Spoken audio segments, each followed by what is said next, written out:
Hello friend, look at this one. This one is BR570DY, the CNC turning lathe machine. This machine's maximum of the bite is 650 millimeters. This machine's spindle is used the electric spindle. Spindle speed is 5,000 RPM.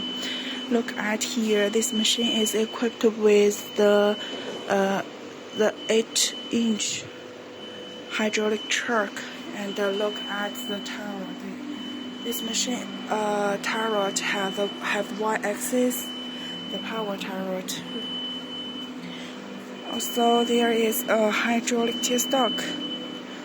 Look at here. This machine is used the Chinese famous CNC controller system, HNC 818F CNC controller system.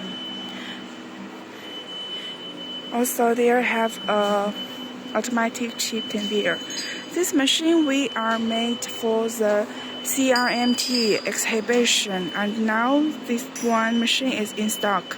If you are interested in it, contact me, and then you can take it to you. Okay, bye.